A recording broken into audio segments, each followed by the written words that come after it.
Welcome. I decided to make a kind of a tutorial on my experiences living out on the streets. Perhaps someday they could help somebody else that's just starting out with some of the experiences I had. You might say, what good does this do somebody out on the streets? Well, libraries have free internet access, and stuff like that. That's where I was able to get a lot of information. Starting off, choosing a location is one of the primary things. As you can see in the beginning, deciding if migrating makes more sense than staying in one place. You can stay in one place and fight to make it work, but sometimes it's more effort than it's worth. Let's say you're in a big city and there's all sorts of competition with the locals, as well as maybe the cops harass people there, or non-transients, just the regular people are the ones that are attacking, or just rather unfriendly. Or it could be the opposite. Maybe you're in an area that totally embraces people and wants to help in any way they can, or just give them a hand up or hand out, depending on what you're looking for. Most of this is tailored toward people that are actually not intending on spending the rest of their life in this situation, and using this as kind of a stepping stone. That's basically the way I've used it most of my life. So do you want or have to live here, or is there a better place? Is there something you're doing in this town that makes it essential that you need to be here? Does this have the best resources for either stuff you're trying to do, stuff you want to do, or just stuff to support you? This may end up being the place due to that. Or is it just something that you like about this town or city that makes you want to stay and put in the extra effort no matter what? These are things you have to weigh on your own and decide. If not, there's an infinite amount of places to go. This presentation is mostly kind of biased toward within the United States itself, because it's where I am. But you can apply this with little modifications to other countries, I suppose. First off, you want to learn local climates. For me, in 2004, I left Western Maryland and just headed west and ended up in Central Oregon, which was great. I got there around mid to end of June, and it was just warming up. I mean, it's great summer weather. It's fairly dry there, a bit drier than I'm actually used to. It's my first introduction to fire season. Truth be known, I'm used to the Northeast, where fires are not exactly a problem. It's more the opposite, where overhydration, you could say. So getting out to this interesting town where one side is forest and the other is high desert, and both in the summer are kind of brown until you get up into the hills, on the far side anyway. But in the winter, on the other hand, it's really freaking cold. I've seen a couple inches of snow starting in September. This is what I mean by studying the climate. You need to know what you're getting into. I mean, is it wet? Is it dry? Is it going to be cold? Is it going to be too hot? You have to weigh all these things. Is it seasonal? Is it like in the Philippines or most parts of Hawaii? It's sort of hot and humid year round, fairly consistently from what I've seen, within like maybe 20 degrees. Whereas in Central Oregon, it can go anywhere. I've seen it go 50 degrees difference just between day and night. Nonetheless, winter to summer. So for me, I would actually go down to Southern Arizona for the winter, which obviously Southern Arizona in the summer would be ridiculous. It's up to like 120 degrees or better in the desert, and I've heard one year in August it cooled down to triple digits, so not even getting below 100 for 30 days straight as the overnight low. Sounds like a terrible place for me to be during the summer, but Central Oregon is awesome. So that's how the climate kind of affected where I wanted to be during what times of the year. Another crucial thing that sort of goes hand in hand is feel out the job market. Is it seasonal? Back to Central Oregon. In the summer, there used to be a great job market, especially in like 2004 through to almost whatever that is, 2008 or 9, when the economy kind of took a dump. Because I work construction anyway. So there was lots of opportunity there, tons of work. But about September or a little after, another good reason to head out. It gets cold and the amount of building and stuff slows down. So it's stuff you need to know. I mean, is there work? Is there not work? And is work seasonal? Also relating to climate. Now you may say, "Oh, well, I have trouble getting a job, and that's why I'm living like this." You know, it could be felon or addict or whatever else.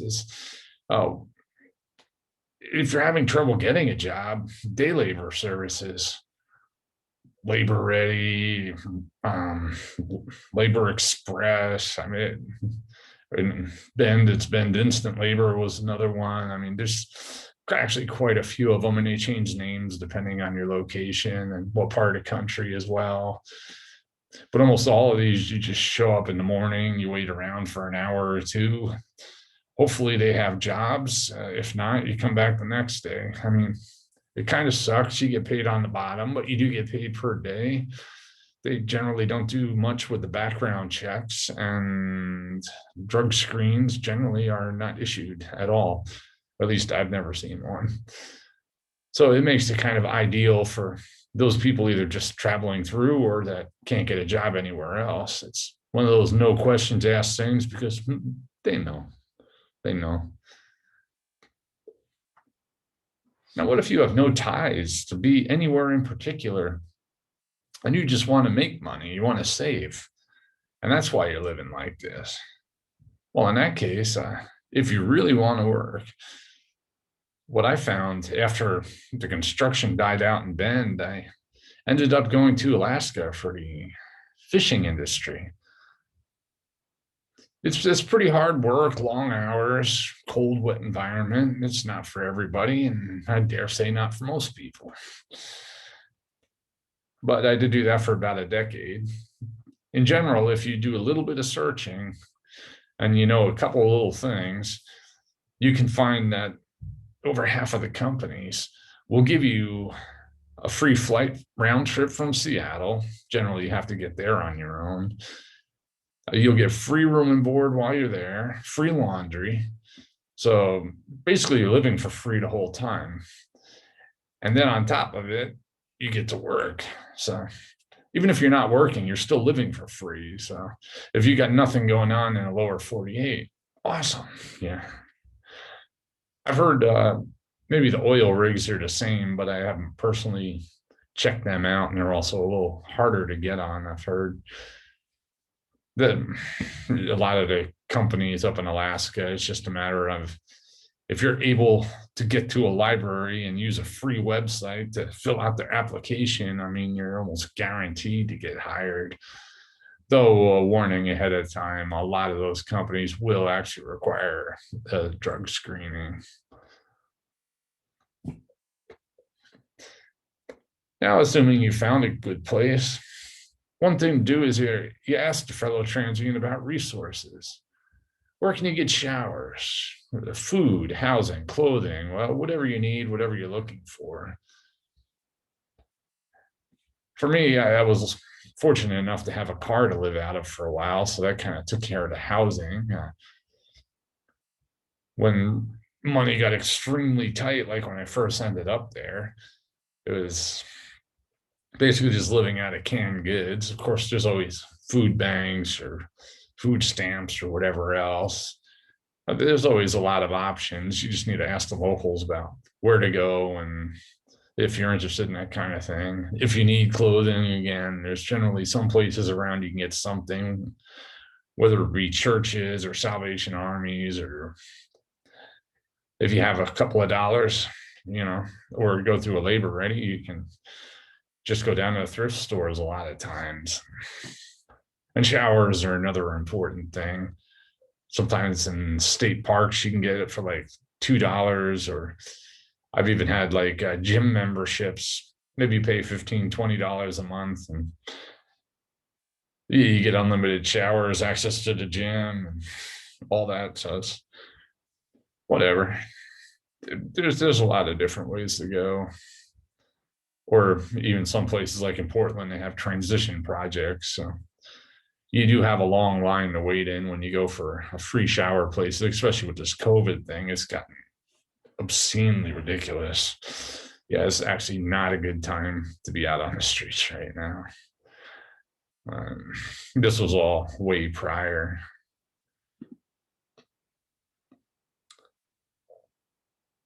So, cut financial corners, creative financing.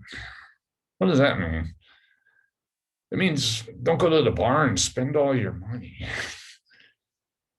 I've lived off of as little as $25 a week I think I had to do that for almost a month, well, about 3 weeks.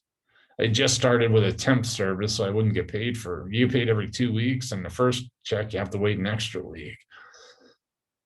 $25 for a week, and that was counting a can of top, that I could stretch for almost a month. I just used really sparingly. That's back when I smoked.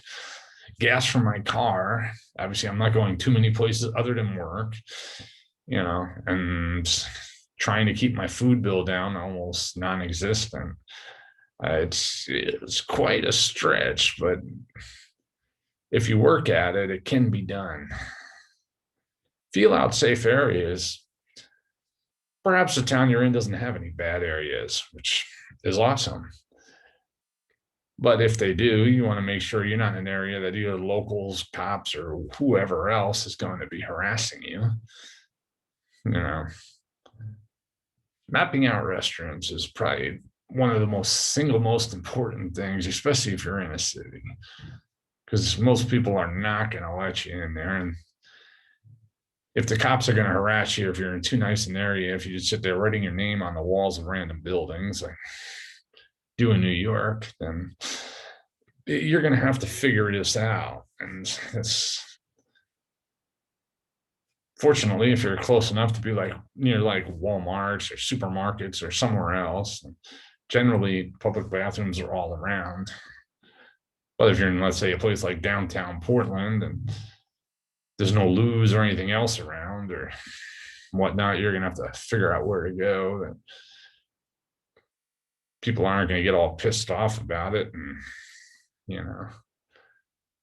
essential gear. So, yeah, sleeping bag, obviously clothes again. I put drum liners down because you get the 55-gallon drum bags are a little bit taller than the regular 50-gallon, hefty bags, the black, really thick, big ones. The drum liners are taller. So if you're like me, I'm like 6'2". You can cover almost up to like here from your feet, which is important if you're in an area that rains a lot.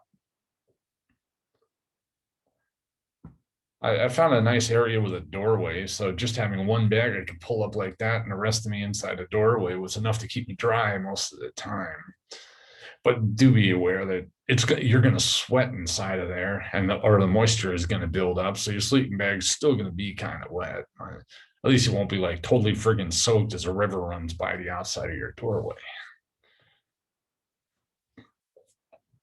Yeah, another thing that really helps in a lot of ways is volunteer work. I put that like Habitat for Humanity is a good one. You meet a lot of people. Helping out at random churches, whether it be landscaping or maybe you're having a fundraiser or just, help set up meals or stuff for distribution for the community or whatever else.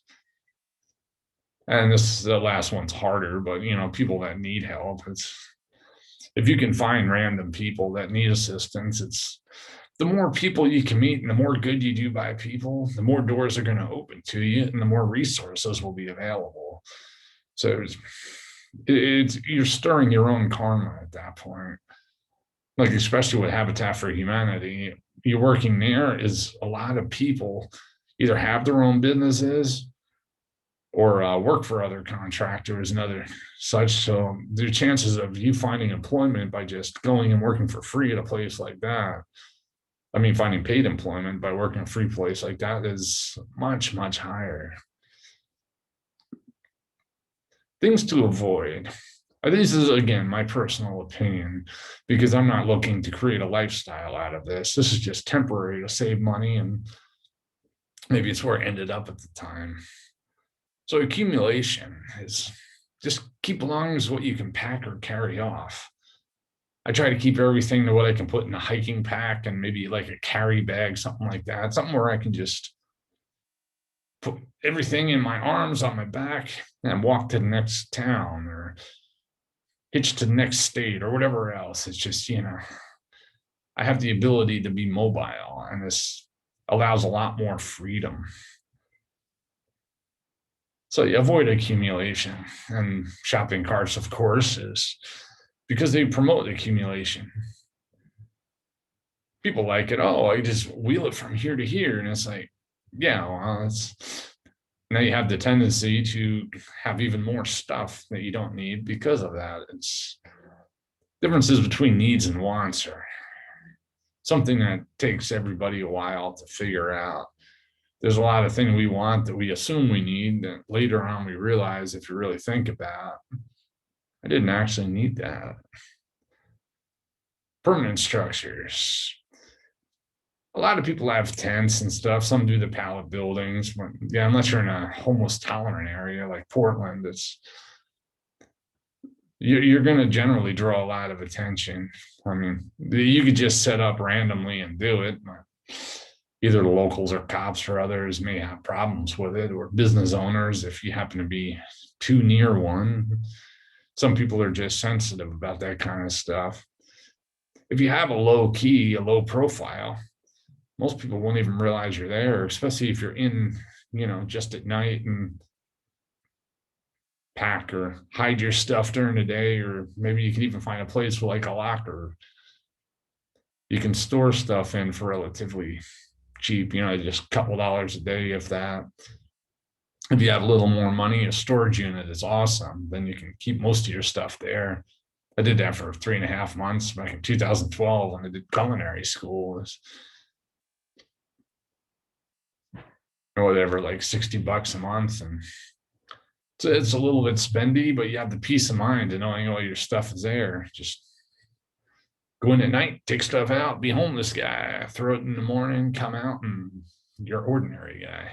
It's like, and you're not carrying your crap everywhere, which I'm sure if you've done this before, it's really tiresome. Yeah. And making a career out of sign flying. I mean, if you're happy being a beggar, that's a different story. But again, I was writing this presentation for people I assume are just going to be doing this for a limited period of time as a means to an end. So if you really want to, I mean, by all means, it's like just my opinion. I just don't like asking people for nothing myself. I mean, there's always a way to figure something out. Even if you're just sitting at Home Depot looking for work, I mean, that might be one of the more valid ways of using a sign, because you can actually put on the sign as like your skill levels and all this, and I can do this, this, and this, and people drive by. It's like, hey, you're looking for work? Yeah, what can you do? Well, it's already listed out, and they can see. They can go like labor shopping. Some places will have a line of people with just that, and it's like, hey, yeah, you can do what I need. So, yay. Mobile living. This is one of the more comfortable ways to go if you work your way up to it. Tending it and just walking around with everything's a pain in the butt. And RVs, buses, bigger vans, decorative paint jobs, multiple bumper stickers, all that kind of stuff. It's like saying, hey, over here, yeah, this is my house. I'm going to be parking here and living for a while. Yeah, unless you want all sorts of undue attention. I don't find any of that cool or awesome or interesting. Maybe some people do. I just find it annoying because, yeah, I don't need the attention. I like low profile, avoid homesteading. If you stay in one place for like multiple days or weeks or months, and yeah, again, is going to draw a lot of attention, especially if you don't keep a clean area. So many people just make huge messes out there and like don't even care. I don't never understood that. I mean, just because you're living on a street, you gotta like surround yourself with trash, and it's so easy to just bring like a little bag at a time over to random trash cans. I have no idea why people live like that. Which, yeah, brings us to avoid messes. Shopping carts of trash or on the ground. Yeah, some people will just like pull up to like Walmarts and stuff. Was probably part of the reason why they've shut down a lot of those for overnight parking or gotten more restrictive. People with RVs would just pull up and fill up shopping carts with trash and hang out for a couple of weeks or just start throwing stuff around. They got the awnings down and the grills out or whatever, and like milk crates full of junk. And I don't know, they just expand out. And when they leave, it's multiple shopping carts just sitting there or on the ground, just piles of crap. And it's like they just leave it behind. It just makes it so much harder for everybody else that's, trying to do this legitimately just for a little while to get ahead. Just have a little respect. Yeah, the plastic bags at Walmart, you still get the throwaway ones most of the time. Make great trash bags. You can go to even like McDonald's or Burger King's little kind of trash can things, or other places where sometimes you'll see like, oh, no household trash. But if it was just those little like, Safeway sacks and Walmart sacks, people don't care really. If you can get out of populated areas, especially on weekends, campgrounds, open BLM, forest land, especially in the West Coast. I love doing that when I wasn't working.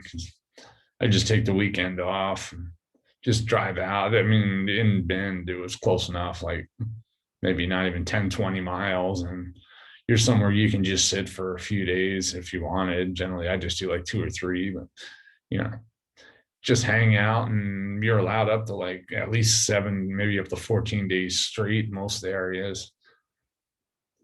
And I mean, yeah, you can sit there day or night. BLM doesn't care. They may start a clock, worst case scenario. And like I said, it's 7 to 10 days when that happens generally. But yeah. So where was it? Oh yeah. Oh, that's true. Bend had some close enough. You could do like I was at like China Hat area. I was able to commute to like just nightly, get off of work. Spend a lot of time in a Walmart parking lot, but sometimes you want to move. Occasionally security would get a little pissy if you're there for, even just at night for like for a couple of months, Free cheap campgrounds. That's basically the same thing as a BLM forest area. Yeah, they can have fire pits or restrooms like the pit toilets or whatever, and sometimes drinking water. So, I mean, they're kind of handy. They're getting harder and harder to find. A lot of places are minimum like $5 a night or something like that. You got to drive farther out to like find ones, and they'll be free. But it's still kind of neat and just respectful. Throw trash everywhere. I've seen some of these weekend warriors. They had logs set up to separate the campgrounds, and these guys would just like literally chainsaw these logs up and throw for their fires, whereas they could have just walked into the woods right behind them. And within like a half hour would have had a pretty nice pile. So I don't know. Just be respectful, and this stuff will last a lot longer. I mean, this is why there's not that many free campgrounds around, honestly. It's a lot of people just don't have respect. Or I shouldn't say a lot, but enough, you know. And yeah, you have the ability to travel to new areas to see if one place is better than another, especially if you're doing what because of the climate. Like for me, I literally go from the north end of the country to the south. Plus, I was coast to coast like 3 times a year. It's just awesome. If you run out of money or you get tired of working for a job, move on to the next town. Next town's not good enough. I mean, there were some times I just got like really pissed off working for some place, and I drive over 2 or 3 states, you know. After about like a half day or day of driving, it'd be like, okay, this looks like a nice place. If you find a place you like, see if there's work and go through the same location things again. And does it work for you? Can you hang out here? Is there stuff you want to see? Stay until you get tired or the weather gets bad or the work dries up, whatever. Move on to the next one. This is the beauty of not having a solid residence. You can go wherever you want for as long as you want, as often as you want. Or stay in one place. It's just so much more freedom. Once you get a little more established, it actually took me about a month or so being out before I was able to get a little. I know you probably look at this and my idea of amenities, you're like, oh no, those are essential. It's like, well, you can go by without them, but it's uncomfortable. Yeah, single burner camp stove is. I was using the one with the small green propane tank where you have the tank itself and then the little one burner sits on top. They don't balance awesome, but you know, it works in a pinch, and we're about the cheapest way to go. It heats food up really fast. It's actually pretty powerful. I like those. Coffee cup, yeah, just for drinking hot stuff, or you can have your soup out of there if you want. Yeah, that's how I started. I had a soda can and I had a pair of vice grips. I cut the top off the soda can. Yeah, I'd put the water in there and just put it right next to the campfire. I didn't have this little stove yet. And I used the vice grips to pull it out when it was hot. Hold on to it with a sock because that's like really all I had. Just wrap it around a bit, a couple times. But yeah, I was always like burning my lips trying to drink from it. And it was like, yeah, it really sucked. But it was possible. Yeah, tents are great, like especially if you're in an area that gets like weather. Central Oregon in the summer isn't too bad. Southern Arizona in the winter also. I mean, these are places generally you just throw a sleeping bag outside and be good. You don't necessarily need, but once it starts raining or you get somewhere else that has a lot of weather, tents are much more amenable. Or yeah, for shorter term, a simple tarp is like amazingly universal. If the ground's too wet, you can put it underneath you if you're in a nice area, or maybe if it's like a swampy area or something. Or you can tie it up overhead and have a makeshift canopy, and that could be like the equivalent of your tent if the ground is dry. And it folds up really small. It's kind of like, a tent without the poles, basically. You can even wrap yourself up in it while you're in your sleeping bag. It's lots of different applications there. And a 1 quart pot, I thought was pretty useful. Yeah, canned goods and ramen. That's generally what I would eat the most. Yeah, a cheap frying pan. Maybe you want to do something different. Between a 1 quart pot and a frying pan, you can cook up pretty much anything. It could be meat, eggs, veggies, soup, whatever. It's enough to get by and have a fair variety if you want. You'd be doing good. And you could just eat right out of the pot. That's why you don't see bowl or anything listed. Or at least I used to. Or just put some in your coffee cup when you get it. It's like, yeah.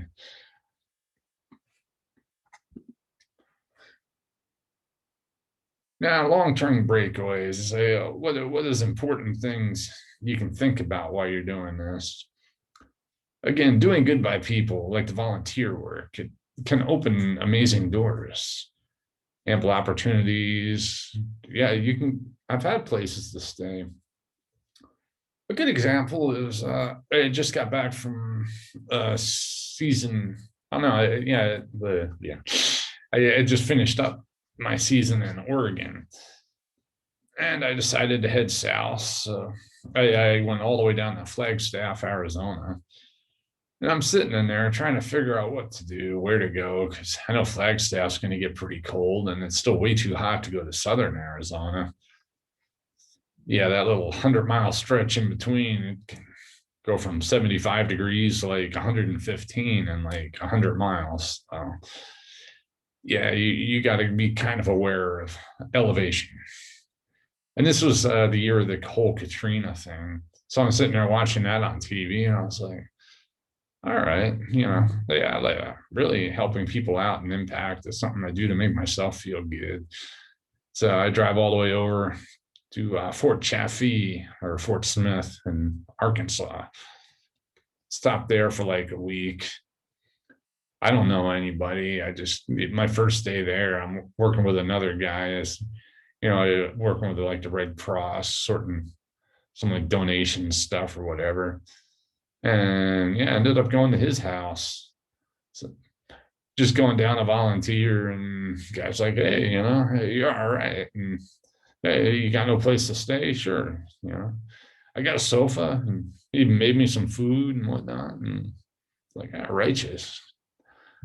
Not like I had a lot of money going on anyway. So I was like, sure. I won't argue.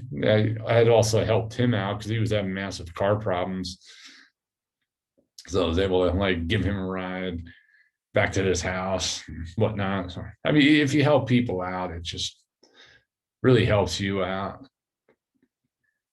And like Habitat for Humanity, one time there was a mason that was doing the foundations.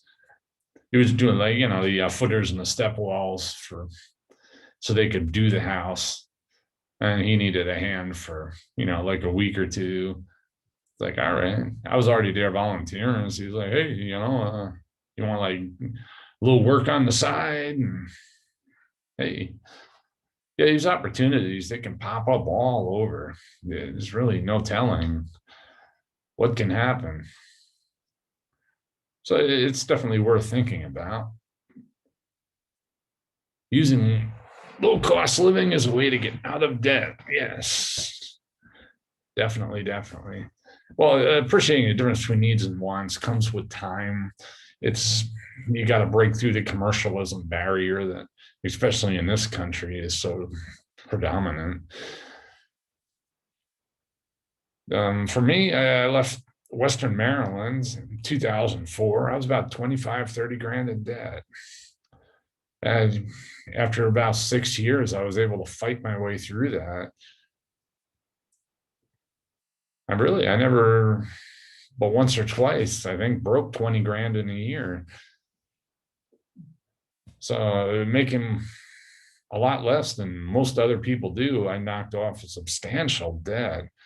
Never working more than maybe, I think the most was about 9 months out of any given year. And still traveling coast to coast 3 times a year during the first year, all the way from east to west, Maryland to Oregon generally, and down to southern Arizona for the winter. So getting around, sightseeing, having free time off, and all this, and still getting out of debt. But that's where knowing the needs and wants really helps you with the creative financing, so you can afford to do this kind of stuff. A lot of housies will say, I mean, I've had some later on be like, man, I wish I could live like you live, but I don't make enough. Dude, you make like 3 times what I make at least. Their idea of traveling is like, oh, I don't have like the 15, 20 grand to get like an RV or a trailer to do that. And I'm like, huh. eh, you realize, you can get a nice RV or trailer for like 2 or 3 grand that's used. You don't have to get these super fancy ones, but whatever. Yeah. Needs and wants. Again, it's all perspective there until you really strip it down to what really is essential. Most people have so many comforts they want to hold on to and not let go that I think this is what clouds their opinion. Avoid the entitlement traps of people coming to save you too. This is, I think, the where a lot of people, especially like the chronic sign holders and stuff like that, is, or people that, like the career homeless, basically people that just want to sit there and are almost beyond helping themselves. I'll help people that'll help themselves, people that are trying, because I see they don't want to be there. They want to be out of there and they're willing to make the effort to make it happen. Until you can make that first step, though, I mean, you can sit there and push and shove as hard as you want. It's, from what I've seen in the movies, like trying to get a camel or a donkey to do something. Is you can push, kick, and shove, and they're just, the harder you push, the harder they're going to dig in. And that's where the difference between a hand out and a hand up. I give hand ups to people that are trying and can't make it. Generally, people that don't ask for help, because these are the people that are stubbornly trying to do it themselves and maybe are just not able to or don't know how to. And this is where you can make a serious impact. Unfortunately, well over half of the people I meet are the handout kind of people. They just want free stuff. And even driven by with a buddy and he's like, hey, you guys over there, sitting there where the sign's like, hey, you want work? And they like, I flip them off and they're like, fuck you, buddy. No, just give us money. And it's like, wow, okay. Whatever. It's just, I don't know. Not the kind of attitude I support. To each their own, and be flexible. I kind of covered this a little bit with the travel. Just, yeah, avoid the commercialism or the confirmation of societal norms. And this will help you with the needs and the wants. Because the people with the 9 to 5 are still with the, oh, we have to have this, we have to have that, we need the car, we need the boat, we need the house, we need this, we need that. And it's like, that stuff makes you more comfortable, but you don't need it. It's really nice to have some form of shelter, but it doesn't have to be like real fancy like that. And especially if you want to travel around, that flexibility will allow you the freedom to travel, as I've already gone over. This can be a really adaptable lifestyle if you want to have fun on a low budget and you're not tied down by the traditional, society tells me I need to be this way, I need to do this. And I don't see it that way, but then again, I'm in like less than 1%, but I have people that are in the safe, traditional, normal area that are jealous. And I mean, that tells me something. It's kind of like, well, are they really happy? Yeah, it took about a decade for me to get out of it all. That was for a lot of different reasons. I stayed with friends, a lot of that. So, I mean, really, I'd say maybe only like 3% of that was actually like living on the streets. Majority, like first few years, I just lived out of my car. So it's, pretty comfortable, travel all over, have fun somewhat. And then I started commuting to work in Alaska. I hit a deer with my car and it's like, man, why do I have a car? I got to store it when I go to Alaska, find a place. I can leave it for a couple of months at least. And I got all the expenses of registration and blah, blah, blah, blah, blah. And public transportation ain't that bad. Plus, I met a lot of people. Again, you do good by people, karma, man, self-fulfilling. There were always people I could hitch rides with going at least back from Arizona generally. if not going down as well, or meet at some point and have places to stay generally in either area, like when I was going or coming. And yeah, I paid off my debt there. So, because I covered that a little early. And once my debt was paid off, I was even traveling internationally. And some years, yeah, I would make like 5, 6 grand a year. That's it. That's all I'd make. I'd work like 3, 4 months out of a year, come out with like 5 or 6 grand after taxes. And that's it. You know, and people are jealous of me. Man, I wish I could afford to do that. I'm like, huh. My gross was like 6, 7 thousand last year. I did it for like 2 years in a row. And how can you not afford to do it? You know, yeah, I understand. Especially once you get the family and everything else, it's staying in one area becomes more important, or you have steady jobs or whatever else. I mean, there's all sorts of reasons that, it was just the choices we make. My choice was to travel and to pass on the family, which changed about 6 years ago.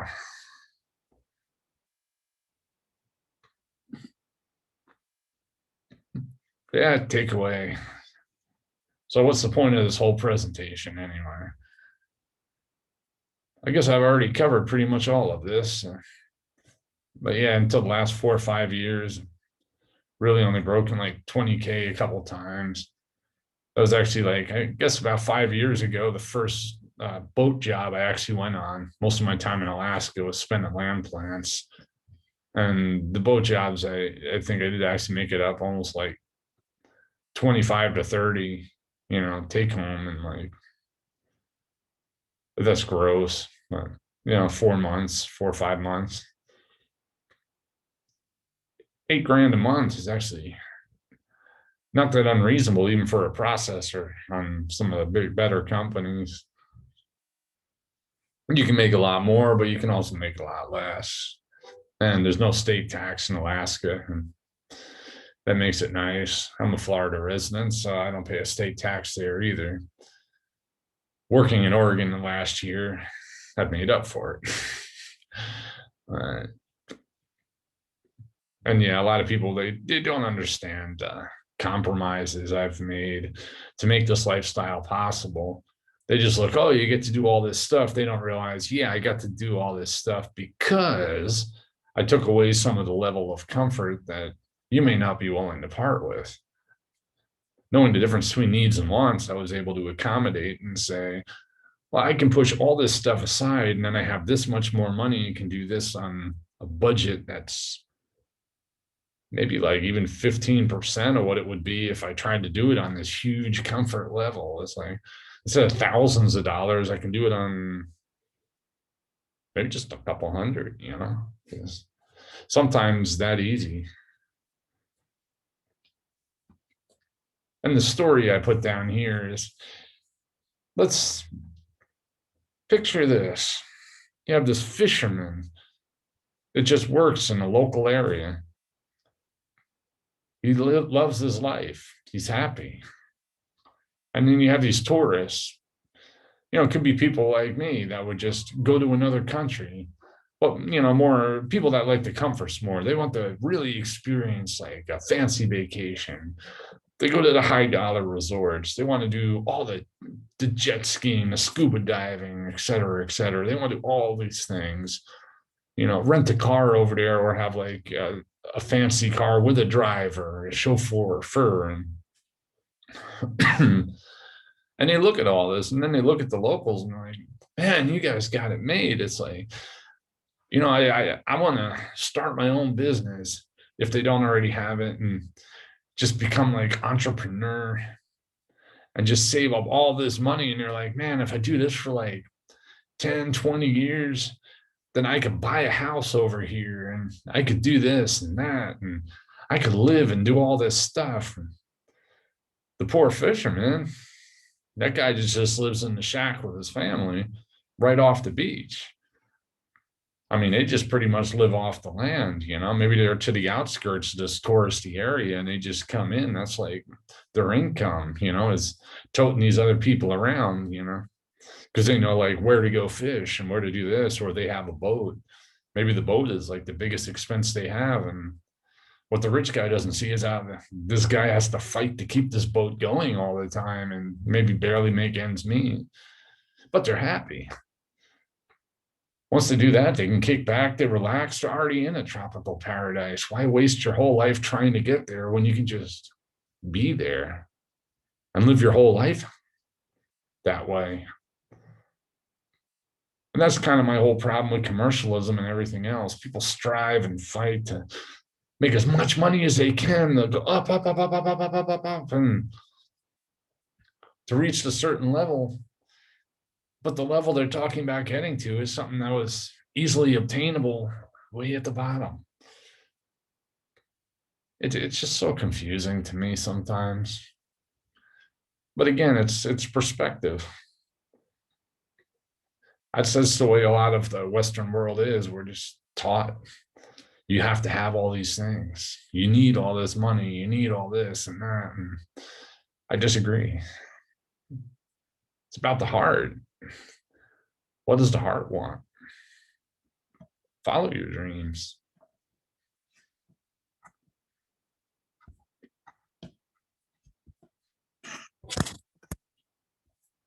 You stop listening.